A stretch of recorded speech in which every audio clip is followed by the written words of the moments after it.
Ok. Entonces, empezamos a ver la capa de red.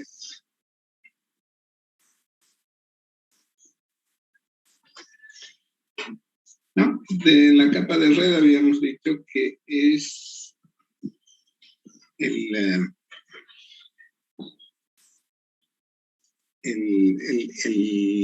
nexo que une un host con otro distante, o también podríamos decir que une dos redes LAN, ¿cierto? Entonces, la capa de red reside básicamente en lo que se llama la interred, que está formada por una red de enrutadores. Estos enrutadores podrían pertenecer al usuario, ¿cierto? Si yo implemento una red para una compañía, para una empresa, para una entidad grande, necesitaré de interconectar enrutadores para de esta manera hacer que las redes LAN de esa empresa o de esa compañía se comuniquen entre ellas, ¿sí? Ahora, si el tema va por buscar algo más económico, lo más probable es que me dirija a alguna empresa encargada de proveer ese tipo de servicios, ¿no? A estas empresas se las denomina de manera general ISP. Son proveedores de servicios de Internet. Entonces, ellos son los propietarios de esta subred a la cual me conecto, ¿cierto? Podría tener, por ejemplo, de un lado la oficina central, podría estar aquí, ¿cierto? Mi oficina central. Y de este otro lado podría estar en la misma ciudad, podría estar en otra ciudad, una sucursal, ¿cierto? Y podrían ser más de una. Entonces, la empresa que me provee de este servicio, el IST, es propietario de los enrutadores y se encargará de crear en ellos todos los mecanismos capaces de llevar mis paquetes de una oficina a otra atravesando esta interred. Bien, ahora, desde luego que los aspectos de diseño no hacen solamente a esto.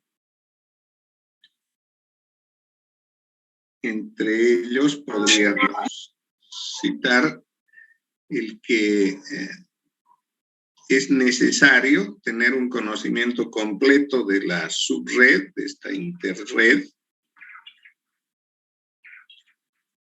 Eso nos lleva a poder elegir las rutas, ¿no? El elegir las rutas se puede hacer de dos maneras. Puede ser una forma estática, vale decir que los paquetes que vayan de un punto A un punto B atravesando la interred sigan siempre el mismo camino.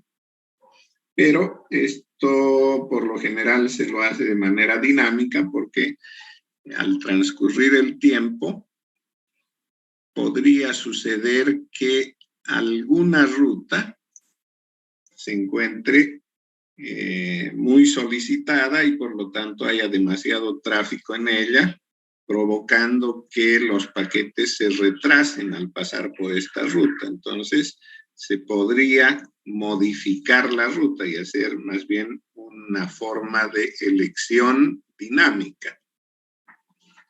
Entonces, a estos mecanismos a través de los cuales se eligen las rutas se denomina comúnmente enrutamiento.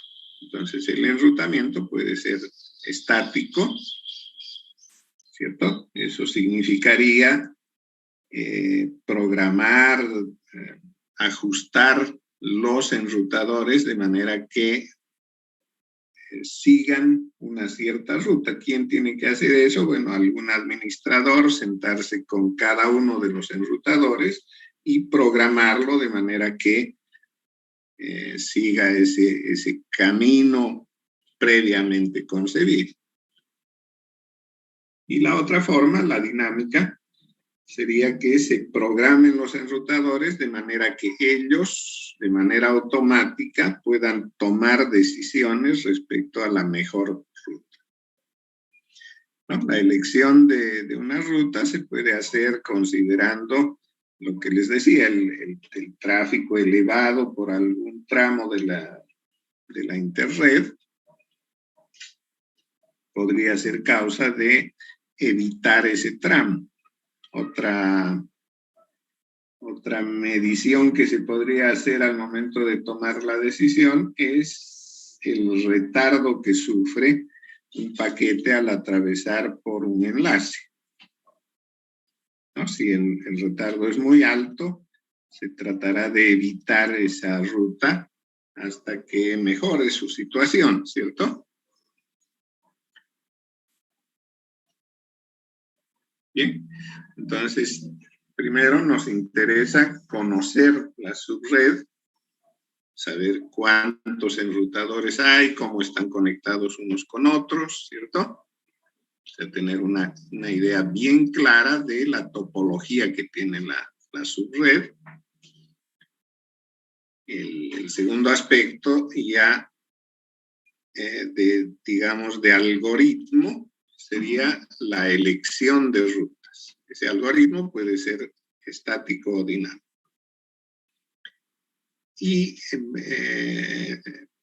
relacionado con esto, procurar que esto se haga de la forma más eficiente posible.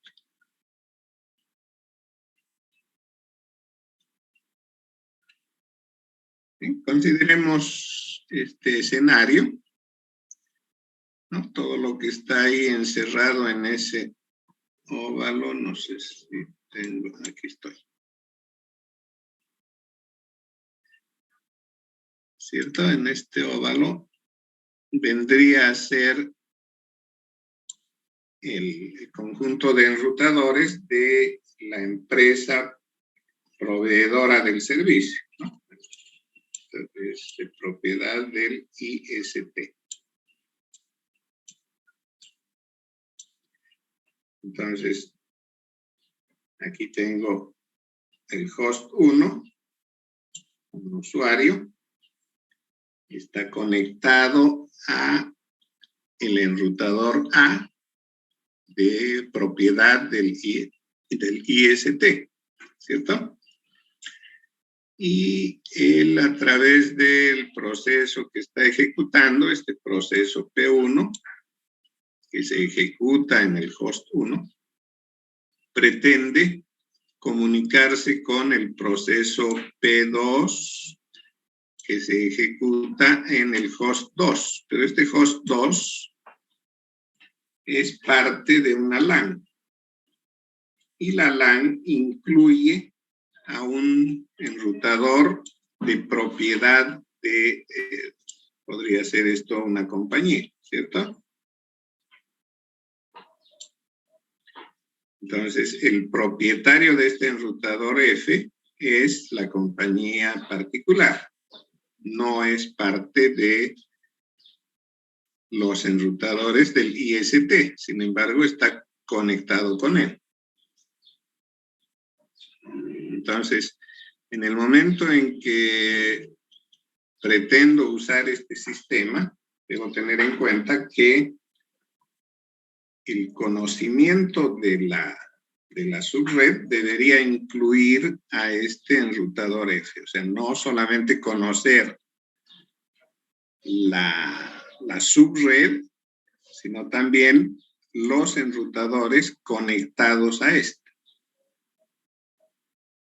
¿no? Porque de lo contrario no podría llegar desde el host 1 al host 2, ¿cierto? Entonces debo conocer todo el conjunto de enrutadores involucrados en esa conexión. Ahora, cuando el proceso que está corriendo en el host 1 envía un paquete, este paquete necesariamente va a llegar al enrutador A. En este enrutador, el paquete se almacena, ya es almacenado en él, ante la posibilidad de que no llegue al destino, ¿sí? Entonces tendrá que mantenerse almacenado hasta que, como habíamos visto en la capa de enlace, hasta que se reciba una confirmación de recepción, ¿sí? Entonces, si por ejemplo se ha decidido que la ruta va de A a C, el paquete de A sale hacia C hasta que C comunique que lo ha recibido, se mantiene en el buffer del enrutador A. Una vez que se enteró que ha sido recibido por C, ya puede liberar el buffer, ¿no? Entonces, bien, el paquete viaja a C y podría elegir la ruta ya sea por D o por E para llegar a F. Por lo tanto, el algoritmo que se utilice para la elección de rutas, para el enrutamiento, debe correr también en el enrutador F, ¿sí? Él no puede estar exento de eso, porque de lo contrario no sería tomado en cuenta.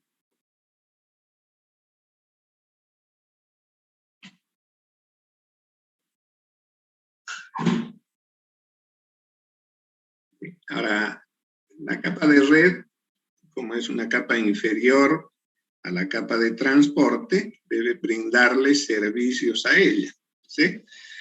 Objetivos del diseño de esta consisten en mantener independencia de la tecnología de los enrutadores. O sea, el hecho de que tenga un enrutador de una marca o de un modelo nuevo, etcétera, no debe impedir que éste opere y que la subred funcione de acuerdo a cómo se ha elaborado el algoritmo. Entonces, debe haber independencia en cuanto a tecnologías y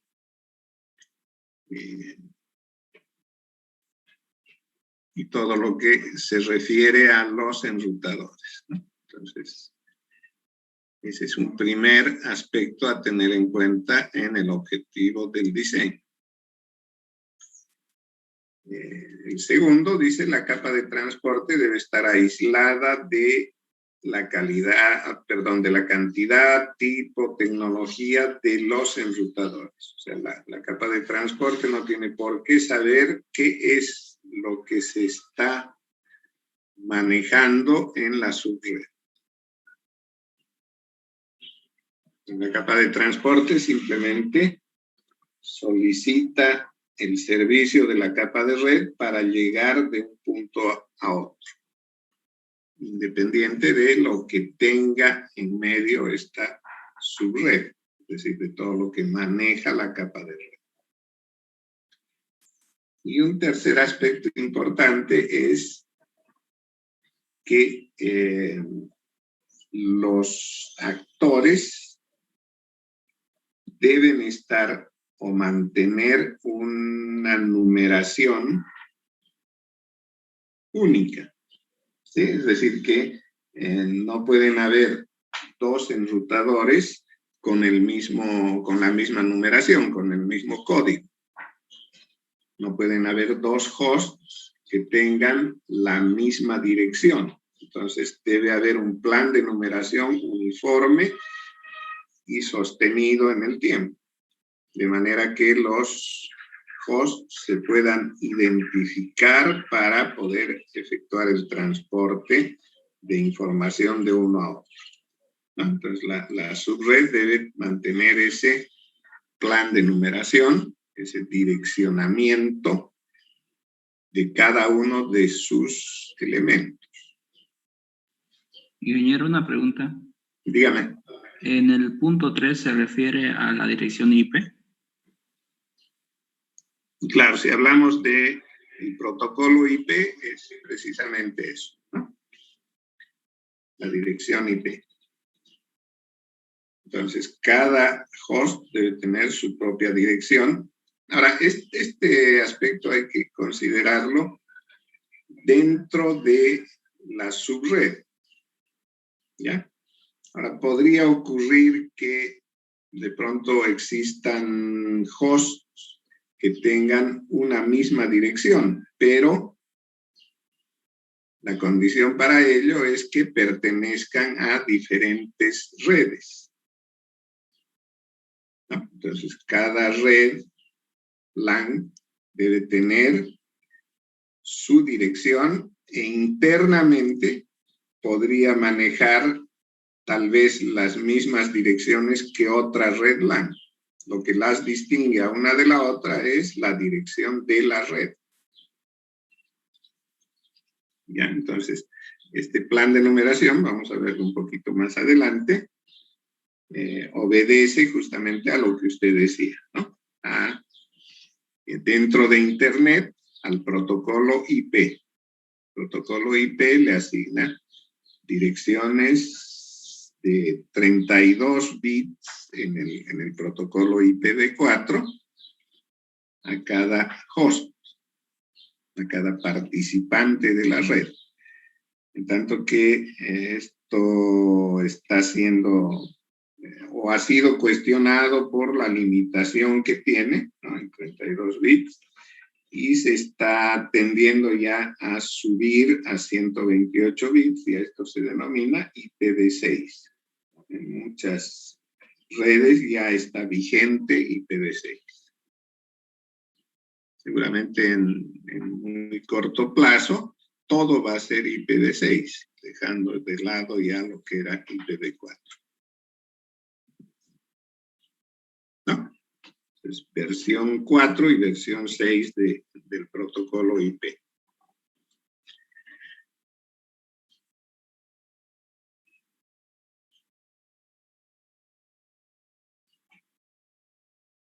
Bien, entonces, en este sentido, digamos, la capa de red debería considerar el hecho de que existen redes privadas, existe lo que se denomina la nube, que es a través de ese conjunto de enrutadores que no son de propiedad de una compañía. Se puede enrutar, se puede buscar rutas para llegar a otras redes. De manera que, si lo vemos ya desde el punto de vista de un usuario que está conectado a Internet, a esta nube, él tiene la posibilidad de ver a cualquier usuario conectado a la red, independiente de la geografía, etcétera, ¿no? Entonces, ya se puede hablar de una red global.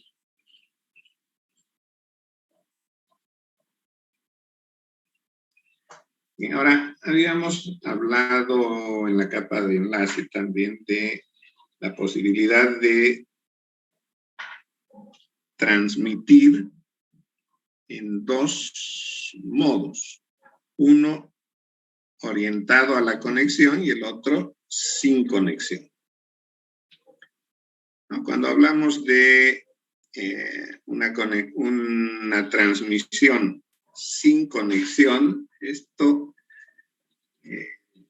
comúnmente se denomina datagramas. A ver si puedo escribir, el mouse me impide hacer eso fácilmente. Datagrama.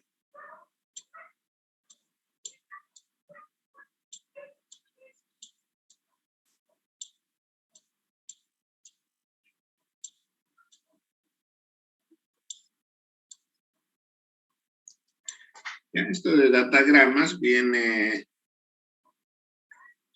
de la tecnología que se usó hace muchos años atrás, que se denominaban telegramas, ¿no? La comunicación era a través de telégrafo. Me imagino que ya casi no debe existir en el mundo el telégrafo. ¿Cómo funcionaba eso? Quien ofrecía el servicio de telegrafía tenía en su oficina un operador de una máquina a la cual se accedía mediante pulsos enviados con la mano, ¿sí? O sea, era una maquinita que permitía enviar pulsos eléctricos al conectar y desconectar un circuito. Entonces, esa máquina que estaba en la oficina de la compañía tenía otra similar en otro punto. Por ejemplo, si yo quería enviar telegramas desde Santa Cruz hasta La Paz, seguramente la compañía que me ofrecía ese servicio, en aquel tiempo era solamente Entel, creo, tenía un equipo en Santa Cruz y posiblemente otro en Cochabamba y un tercero tal vez en Oruro y finalmente otro en La Paz. Entonces, cuando yo decía, quiero enviar un telegrama al señor Perico de los Palotes que vive en La Paz, al cual le pueden avisar mediante este número de teléfono. Bueno, entonces, una vez registrado aquello, pasaba el mensaje escrito en papel. Y el operador enviaba ese mensaje, por ejemplo, si quería llegar a La Paz, seguramente enviaba, como les decía, a Cochabamba, de ahí a Oruro y finalmente a La Paz. Entonces, mi paquete ya tenía una forma de llegar, ¿sí? Desde Santa Cruz hasta La Paz. Pero podría ocurrir que de repente el enlace de Oruro estaba defectuoso, no se podía acceder a Oruro, entonces se buscaba alguna otra ruta alternativa. ¿No? Se me ocurre, por ejemplo, mandar en lugar de Cochabamba, Oruro, La Paz, hacerlo Cochabamba, Potosí, La Paz, no sé. Bien, entonces, en ese aspecto, mi información, el paquete que yo había entregado, podía tomar alguna ruta cualquiera con la finalidad simplemente de llegar hasta el destino. Exactamente lo mismo es el que sucede en un escenario sin conexión. Si el proceso P1 que se está ejecutando en el host H1 quiere enviar un paquete hasta el host 2 en el que se está ejecutando el proceso 2, entonces si el paquete es muy grande, se divide como habíamos visto. Y podría suceder que esté dividido, por ejemplo, en 4 partes. Entonces, se establece una tabla a través de la cual se va a definir la ruta para llegar desde el host 1 hasta el host 2 dentro de la subred. Es decir, que dentro de la subred lo que se consideran son los enrutadores que la conforman, ¿sí? Incluido el enrutador F, que como había mencionado en la anterior lámina, pertenece no al IST, sino es de propiedad privada. Entonces, la tabla dice, por ejemplo, para el enrutador A, cómo llegar al enrutador B. ¿Sí? Vean, en esa tabla, no sé dónde perdí mi puntero. Aquí está. Entonces dice en la tabla, cómo llegar al enrutador A desde el enrutador A. Bueno, no tiene sentido, ¿sí? Cómo llegar al enrutador B. ¿Por qué dice B? Simplemente porque el enlace de A, que en este caso son solo dos enlaces, uno es con B y otro es con C, y tienen ese mismo nombre en este caso, ¿no? Para facilitar. En la realidad, bueno, tienen nombres de puertos. Entonces, bueno, vamos a citarlo de esa manera. El enrutador A tiene un puerto que se llama B y un puerto que se llama C. El puerto B lo comunica con el enrutador B y el puerto C con el enrutador C. Entonces, bien, para llegar de A a B se utiliza el puerto B. Si quiero llegar de A a C, utilizo el puerto C. Para llegar a D, como D no está conectado directamente con A, entonces tengo que hacer uso de alguna otra ruta. Y lo hago a través del enlace B. ¿Cierto? Entonces digo, para llegar de A a D, utilizo el puerto B, ¿cierto? A través del que me comunico con B, y B seguramente en su tabla dirá cómo llegar a D. ¿De acuerdo? Si quiero llegar de A a E, me es más fácil hacerlo a través de C, ¿cierto? De A por el puerto C, llego al enrutador C y C se encarga de enviarlo a E. Y del mismo modo lo hace para llegar a F, ¿no? Va por C, C se comunica con E y E con F. Bien. Entonces, bien podría haber establecido esa ruta como la más eficiente, es decir, la ruta ACEF. Y por ahí es donde van los paquetes, ¿cierto? Entonces envío el paquete 1, luego el 2, y sucede de pronto que alguno de los tramos de la ruta elegida, por ejemplo, el de A a C o el de C a E, tiene demasiado tráfico en algún momento. ¿Sí? Entonces, como el enrutamiento es dinámico, el enrutador A se entera de aquello y modifica su tabla.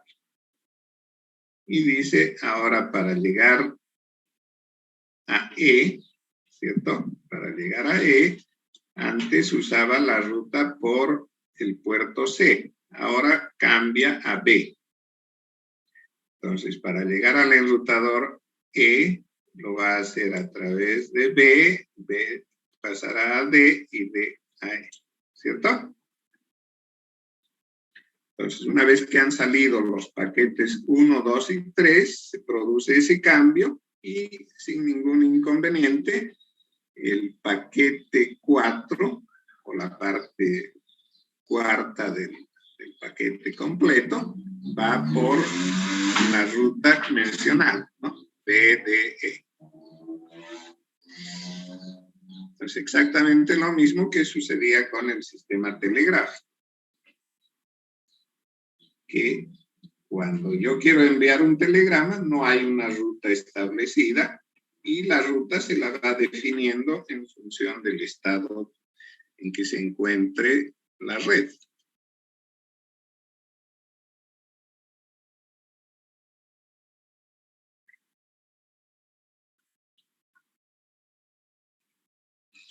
Bien, ahora, ¿cómo se establece la transmisión con conexión? Y esto está relacionado con la forma en que opera el sistema telefónico, ¿no? El sistema telefónico tradicional funciona de esa manera. Cuando yo quiero comunicarme desde el teléfono que tengo en mi casa conectado a la central telefónica más próxima, a la central local, perdón, sucedido que se me cambió.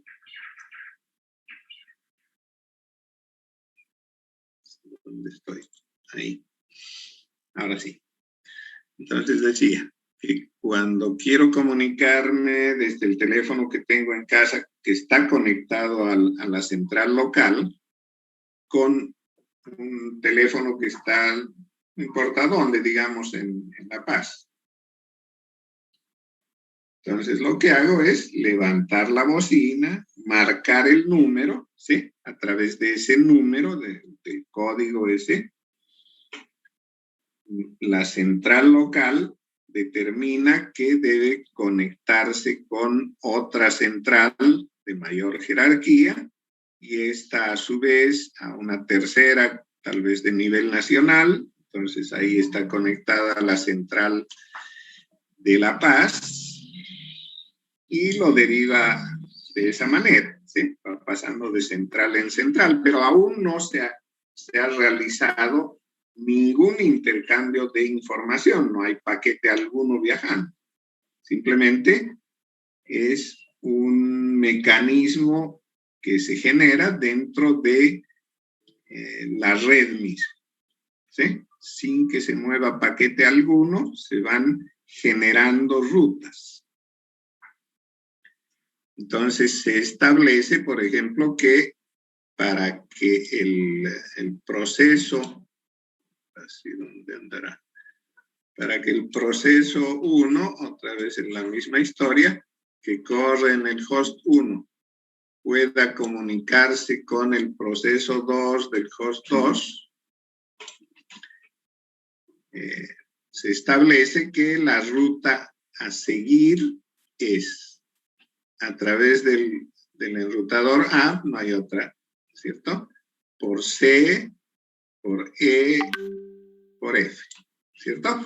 Esa es la ruta establecida para pasar paquetes del host 1 al host 2 dentro de este esquema. ¿Bien? Entonces, una vez establecida la conexión, lo mismo que en el sistema telefónico, recién se produce el intercambio de información. Entonces, primero se establece la conexión, se genera un circuito. A esto se denomina circuito virtual. ¿Por qué virtual? Porque es un circuito que se establece para el intercambio de información, el intercambio de paquetes entre esos dos hosts y perdura hasta que se termina de enviar todos los paquetes. Una vez que termina de enviar todos los paquetes, se corta el circuito y desaparece, ¿no? Por eso es virtual.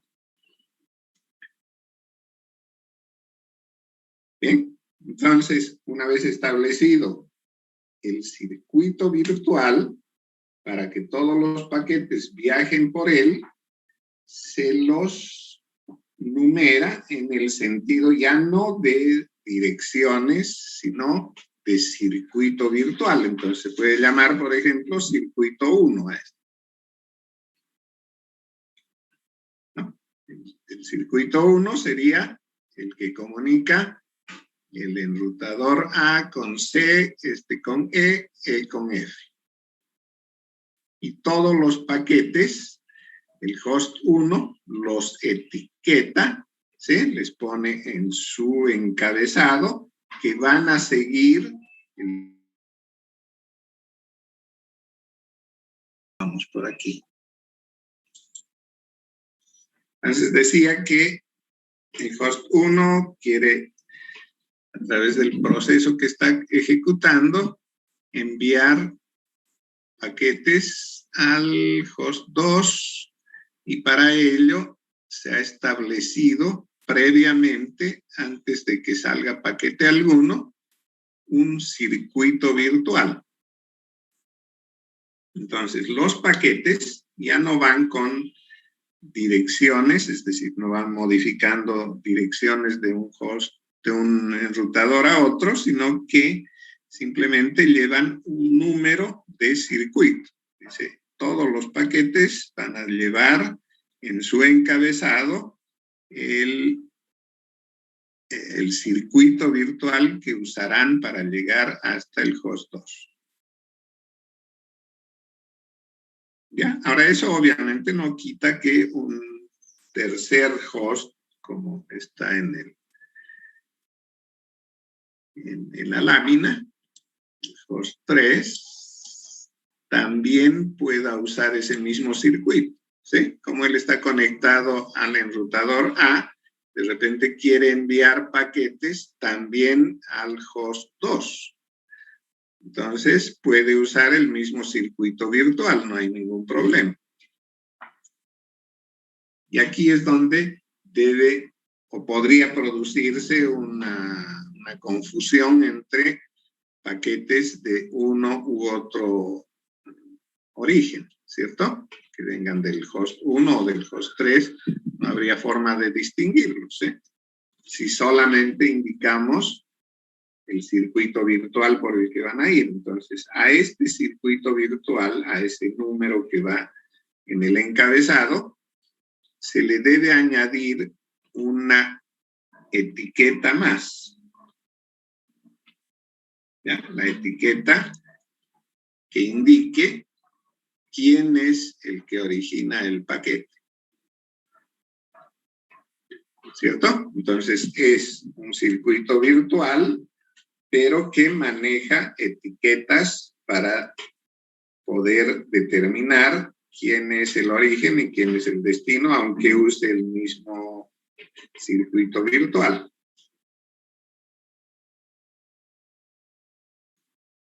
¿No? Entonces, las tablas, en este caso, tienen más o menos esta característica. Esta es la tabla de el enrutador A y él está manejando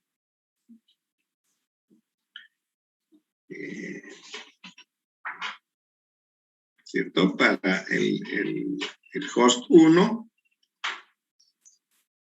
el circuito virtual 1,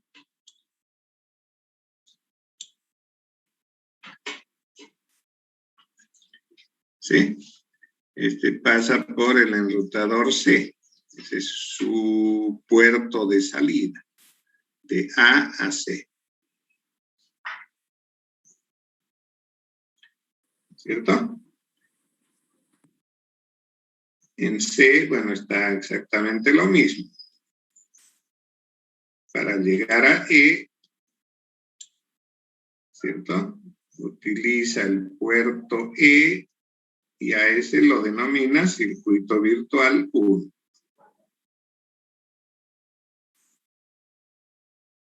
Y E a F del mismo modo, ¿sí? El puerto F, circuito virtual 1.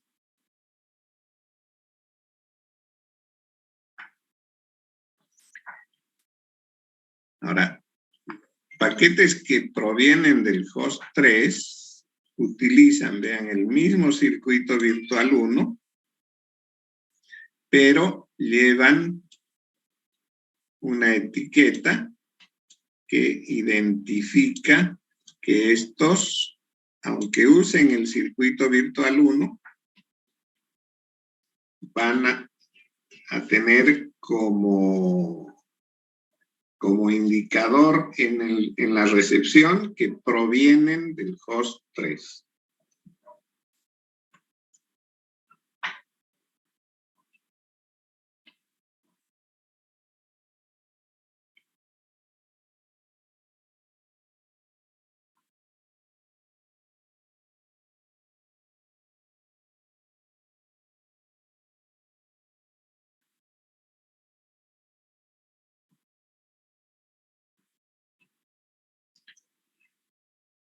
Bien. Entraremos en un poco en el tema de el proceso que se realiza para crear las rutas, es decir, lo que se denomina como enrutamiento.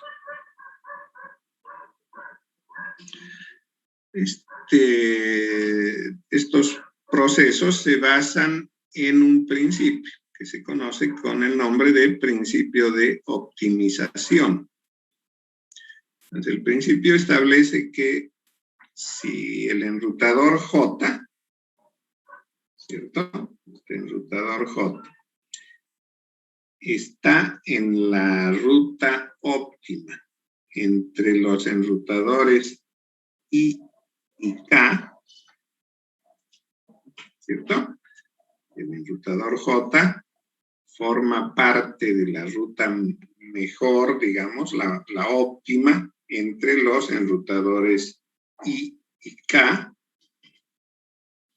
Entonces, la ruta entre J y K es también una ruta óptima.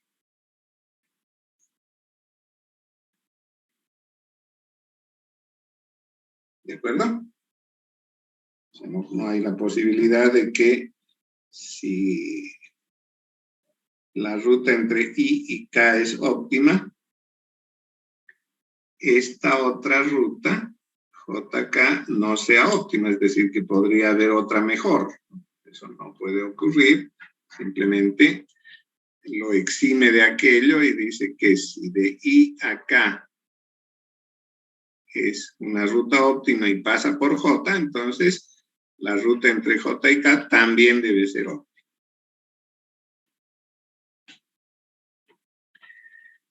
Empezaremos con un algoritmo estático, se conoce como la ruta más corta. Pensaremos en ese esquema de 8 enrutadores y vamos a ver cómo se va estableciendo esta ruta. Lo vamos a hacer desde el punto de vista del enrutador A. Entonces, asumimos, estoy teniendo problemas de energía, un segundito.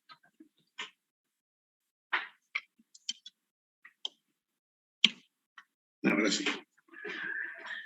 Entonces, asumimos que esos números que están marcados en cada uno de los enlaces son, por ejemplo, tiempos. Ya, es el tiempo de retardo, lo que significa que cuanto más pequeño, mejor, ¿no? Entonces, para pasar del enrutador A al enrutador B,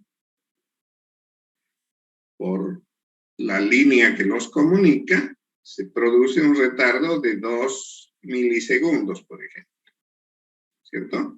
De A a G hay un retardo de 6 milisegundos y así sucesivamente. Entonces, en el sentido de elegir la mejor ruta, lo que debemos buscar es la menor cantidad de retardo. ¿Bien? Entonces, se va elaborando la tabla de esta manera. Para llegar a B, el retardo es 2 milisegundos, ¿cierto? Y debo usar el puerto A. ¿Sí? O sea que B, para comunicarse con A, tiene un retardo de 2 milisegundos usando el puerto A. A con G utiliza el puerto A y le toma un retardo de 6 milisegundos. Bueno, estamos avanzando primero con los vecinos. Los vecinos de A son inmediatamente D y G.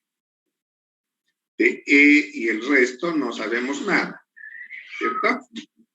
Todavía no los conocemos.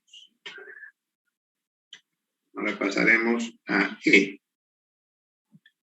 La posibilidad de llegar de A a E es doble. ¿sí? Una podría ser a través de B y la otra a través de G. Fíjense que si vamos por B, tenemos 2 más 2, 4 milisegundos de retardo.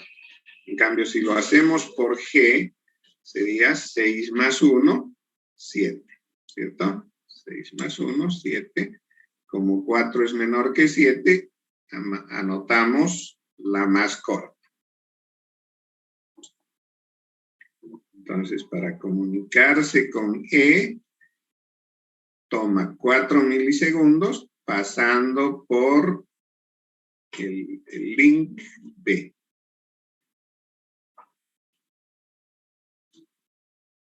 Todavía no sabemos de F, sí podríamos saber de C, ¿cierto? C, una alternativa es pasar a través del enlace que tiene con B. Entonces, como de A a B teníamos 2 milisegundos y de B a C 7, en total serían 9 milisegundos si vamos por la ruta B. ¿No? Si vamos por el enlace, por el puerto B del enrutador C.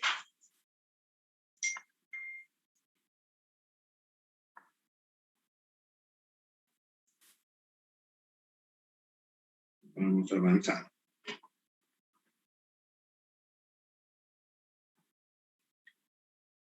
Estábamos aquí, ¿cierto? Ahora pasaremos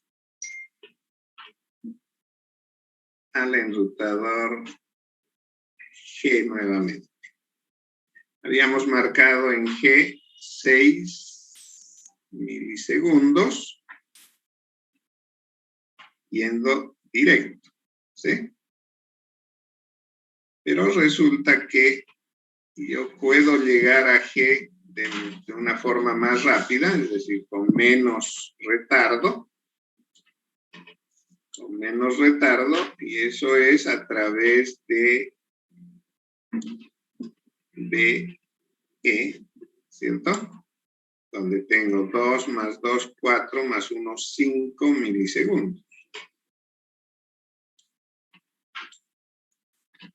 ¿Cierto? Entonces, marco que para llegar de A a G hay una ruta más corta.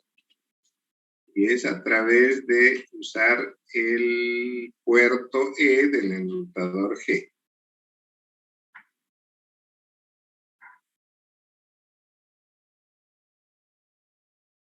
Otro cambio que se ha producido aquí es el conocimiento de la existencia del enrutador F. F tiene varias posibilidades. Una es a través de C, donde llegábamos en 9 milisegundos, más 3 serían 12, ¿sí? 12 milisegundos a través de C.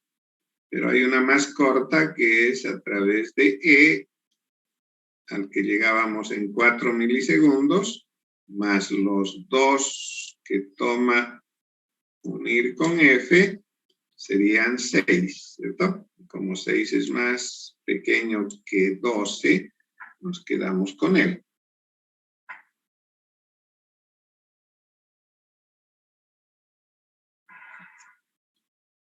Vamos avanzando y aquí, bueno, está otra vez lo mismo.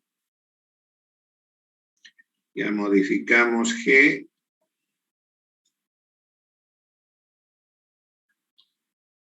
Ahora analicemos lo que sucede con H.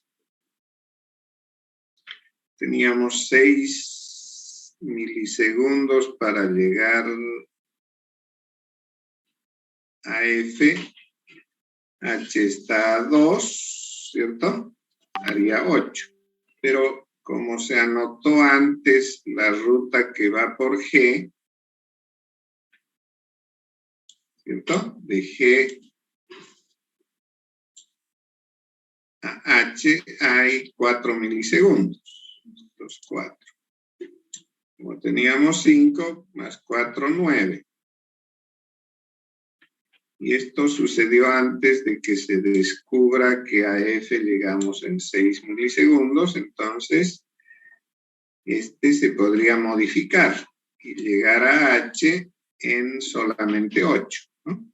Si tenemos 6 hasta F, más 2 serían 8.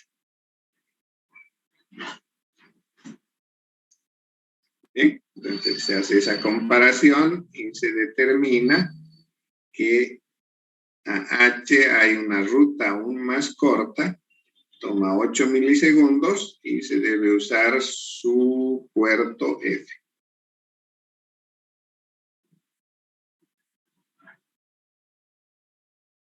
Bien, entonces esta es la forma en que se van eligiendo las rutas, buscando siempre el camino más corto. Este algoritmo se le atribuye a un matemático de nombre o apellido Dijkstra, no sé cómo se leerá tanta consonante junta.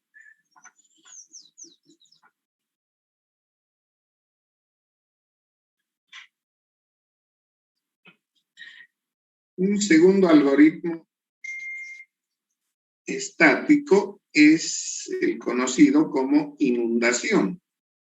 En este algoritmo, sin pensar en nada, simplemente el que envía un paquete lo hace hacia todas las rutas de que dispone, es decir, a todos sus puertos conectados a otros enrutadores. Entonces, cuando recibe un enrutador, es lo mismo. Puerto 1, por ejemplo, y replica el mismo mensaje por los demás puertos que dispone. Si tiene 4 puertos, recibió por el 1, va a enviar el mismo paquete por los puertos 2, 3 y 4. Entonces, la condición única es no enviar por el mismo puerto por el que recibió, sino replicarla por los demás, ¿no? Lo cual, naturalmente, que va a dar lugar en algún momento a que empiecen a llegar paquetes 2 veces a cada enrutador, 3 o más, ¿no? Y la inundación se haga incontrolable. Con el fin de evitar que eso ocurra, se ven algunas alternativas de cómo contener la inundación, de cómo frenar la inundación, de ponerle un límite.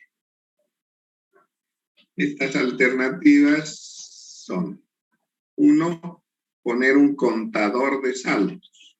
Es decir, por ejemplo, si la subred tiene un diámetro, el diámetro de la subred se lo mide como la distancia más grande que pueda haber entre 2 enrutadores, midiendo esa distancia como número de saltos. Entonces, la distancia más grande, es conocido como diámetro, sirve de contador de saltos. O sea, cada vez que un enrutador va a enviar un paquete, le descuenta 1 a esto que vendría a ser algo así como el tiempo de vida. ¿Sí? Entonces recibió un paquete con un número, por ejemplo, si es la primera vez, seguramente tendrá el diámetro de la subred. Por ejemplo, 10. Entonces recibió con el numeral 10, él le descuenta 1, le pone 9 y lo replica en todos los demás. Cuando le llega a 1 un paquete y al disminuirle 1 llega a 0, ya no lo repite. ¿Sí? Entonces de esa manera se contiene la inundación. Esa es una alternativa de contención de la inundación. La segunda, está marcada ahí como registro de difusión, consiste en que cada enrutador marque en el paquete por dónde ha enviado y no lo haga nuevamente por ahí. ¿Sí? Entonces, si en algún momento le llega el mismo paquete, él dice, yo ya envié este paquete por todos mis puertos, entonces ya no mando más. Y una tercera opción es hacerlo de manera selectiva, es decir, definir previamente los puertos por los que se va a producir el replique. Entonces, un enrutador recibe un paquete por el puerto 1, envía el paquete ya no por todos sus demás puertos, sino solo por algunos de manera selectiva, de manera que esto vaya frenando la inundación y no provoque que se repitan paquetes en el mismo enrutador. ¿Okay? Esto de la inundación es algo que a veces se utiliza con el fin primero de que se conozcan todos los enrutadores, ¿no? O sea, cuando un enrutador nuevo entra en la red, ¿no? Podría ser nuevo porque recién lo trajeron, lo compraron y lo pusieron, o porque estuvo apagado por algún motivo, puede ser mantenimiento, algún defecto, lo han arreglado, lo han vuelto a poner, ¿sí? Entonces se incorpora nuevamente a la red y hace saber a todos que existe. Y eso lo hace a través de difusión por inundación, ¿sí? Entonces él dice, hola, estoy aquí, y envía esto a por todos sus puertos, produciéndose una inundación, porque todos los demás, para que se enteren el resto, tienen que replicar el paquete por todos sus puertos, ¿sí? Entonces, de manera que la inundación no se haga insostenible, se busca algún mecanismo de contención y esas son las 3 alternativas propuestas. Esas, digamos, esos son mecanismos de enrutamiento estático. Un enrutamiento dinámico es el conocido como vector distancia.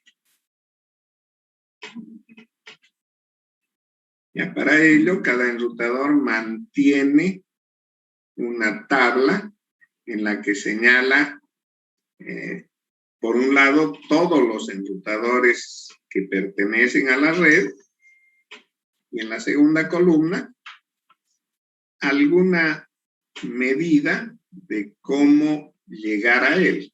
Podría ser, por ejemplo, número de saltos, podría ser tiempo de retardo, podría ser ancho de banda, podría ser, no sé, distancia en kilómetros. Se define previamente alguna métrica, alguna medida que nos permita definir si conviene o no conviene hacerlo por esa ruta.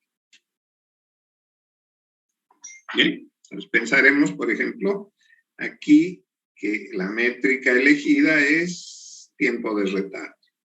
Entonces vamos a buscar el número menor para la elección. Bien, entonces, ¿cómo se construyen las tablas y cómo se hacen dinámicas?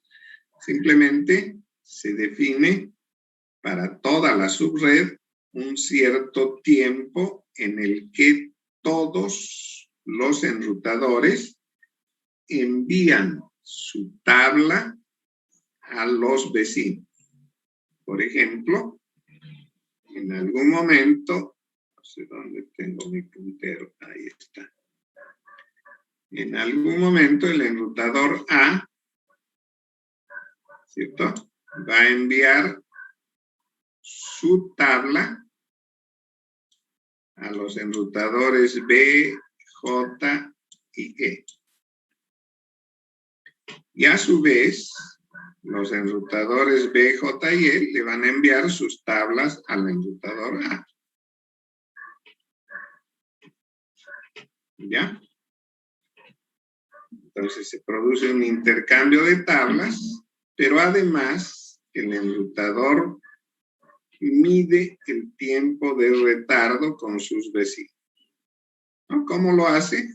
Simplemente enviando un mensaje conocido como eco. Él le envía un mensaje a B, por ejemplo, y a partir del momento en que sale el mensaje, contabiliza el tiempo hasta que B, por tratarse de un mensaje de eco, él tiene la obligación de devolvérselo inmediatamente. ¿Sí? Entonces, A envía el paquete de eco a B e inicia una medición del tiempo. B inmediatamente se lo devuelve, entonces A sabe cuánto tiempo tarda en ida y vuelta.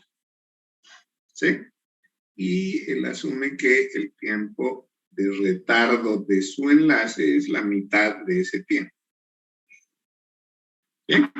Entonces, cada enrutador intercambia sus vectores, sus tablas, con los vecinos y a su vez mide la distancia con ellos. Entonces, vamos a suponer que estas son las tablas de enrutamiento de los vectores, de los enrutadores A y HK.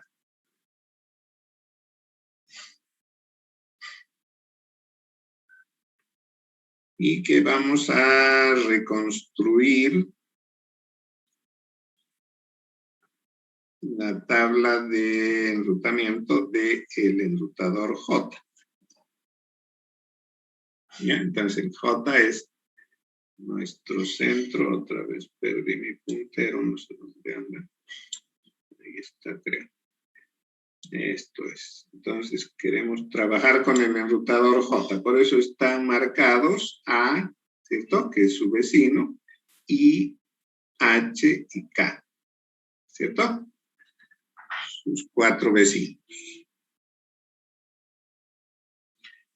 Entonces, J envió un mensaje de eco a A y se enteró que en este momento, bajo esta condición actual, tiene un retardo de 8. Vean que posiblemente antes era diferente, ¿sí? De A a J había un retardo de 9, ahora ha mejorado la condición y el retardo es 8.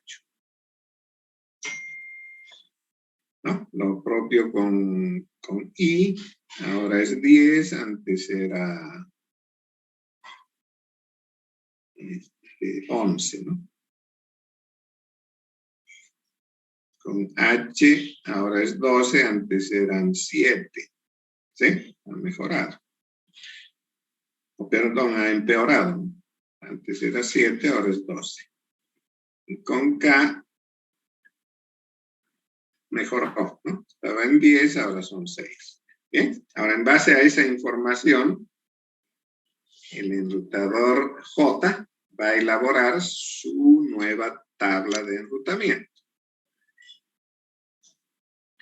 Entonces, él conoce la existencia de todos los enrutadores, ¿sí?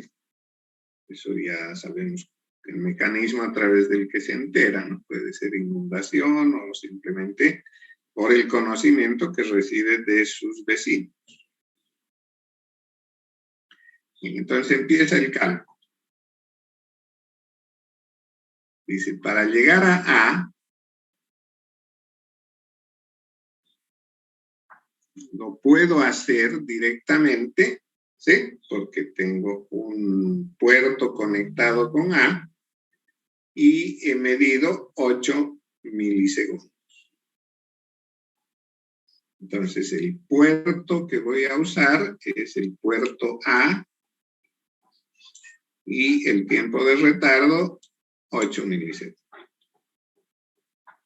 Con B hace lo propio.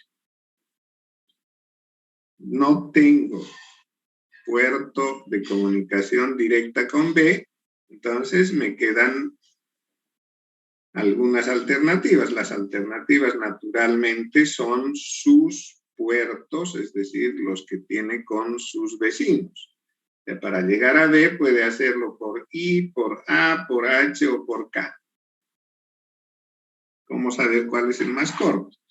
Simplemente sumándoles el tiempo de retardo a el que cada quien le avisó que puede hacer el contacto con B. Entonces dice, por ejemplo, si lo hago con A, él puede conectarse con B en 12 milisegundos. Como a mí me toman 8 para llegar a A, serían 20, ¿sí? Entonces, 20 es el tiempo que me tomaría llegar hasta B. Si tomo la ruta a través de I dice que tiene 36 milisegundos de retardo. Ya se pasó de los 20, ni para qué considerar. Porque además tendría que sumarle 10 que le toman llegar ahí. ¿Sí? 46 es más grande que 20, descartado. Por H ya hay 31, descartado. Por K, 28, ¿sí? Todavía podría ser por ahí, pero para llegar acá se necesitan 6 milisegundos. Entonces sumarían 34. ¿Sí? La más corta es 20 milisegundos y debe usar el puerto A. ¿No? Entonces marca 20, puerto A. Lo propio para llegar a C. Si lo hace por A, porque no hay una ruta directa de J a C, entonces debe elegir solamente puertos de los que dispone. Dispone de un puerto conectado a A, el tiempo de retardo de A a C es 25, más los 8 que le toma llegar a A serían 33. Compara con los demás. Si lo hace por I, 18 más 10, 28 está mejor. Esa es la primera. Si lo hace por H, 19 más 12, 31, está peor. Por K, 36 más 6, 42. Entonces, el más corto es este 18 más 10, 28, ¿cierto? Entonces, usa el puerto I. Eso.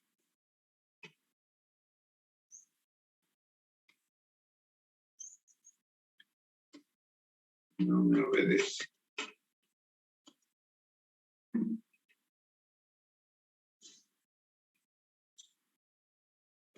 Ahí está. Toma su tiempito.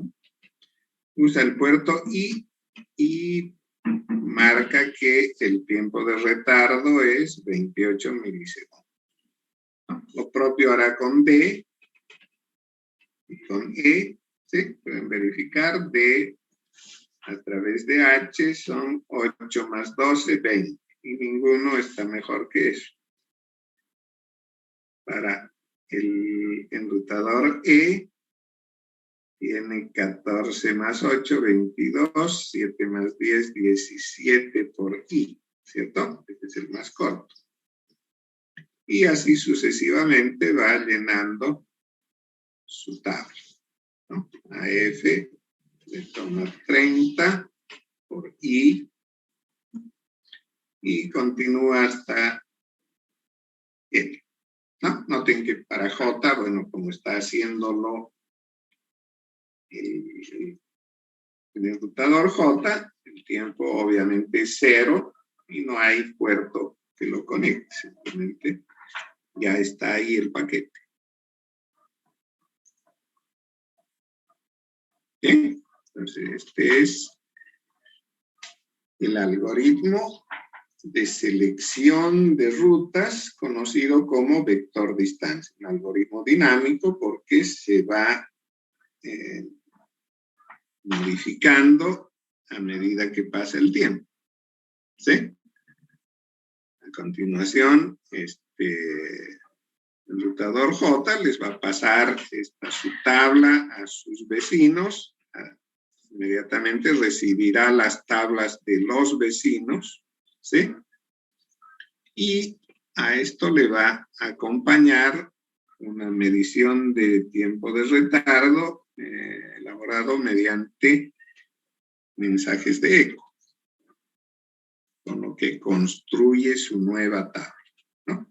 Entonces, el protocolo que utilice este algoritmo debe fijar primero la métrica que va a usar, deberá fijar el tiempo en el que se efectúan las mediciones de eco, el tiempo o el periodo que se requiere para el intercambio de tablas, ¿cierto?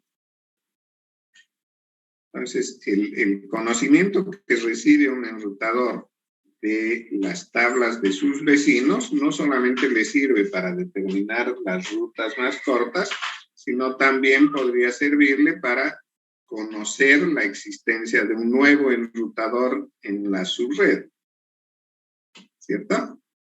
Podría, por ejemplo, incorporarse un nuevo enrutador de nombre M. ¿Dónde está mi...? Aquí estoy. ¿Cierto? De repente entró el enrutador M.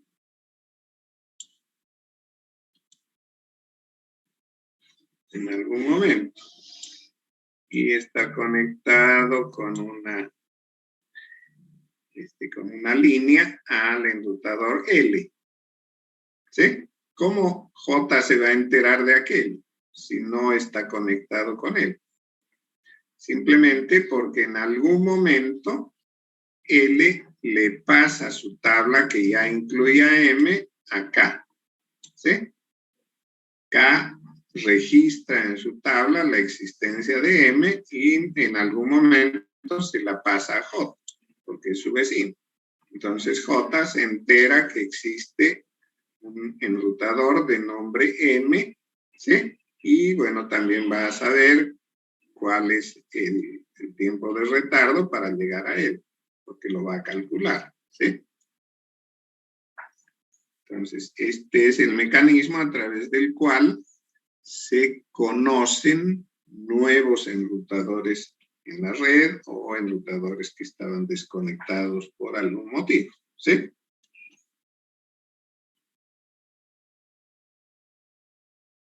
Estamos a menos de un minuto de que esto se corte otra vez.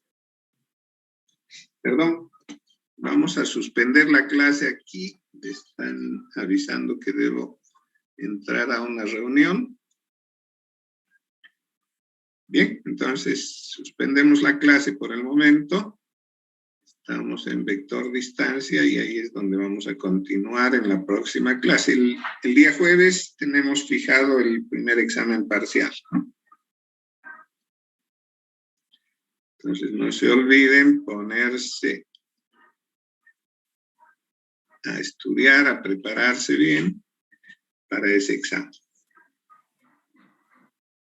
¿El jueves va a ser el primer parcial, ingeniero? El jueves, sí. El jueves es el primer parcial.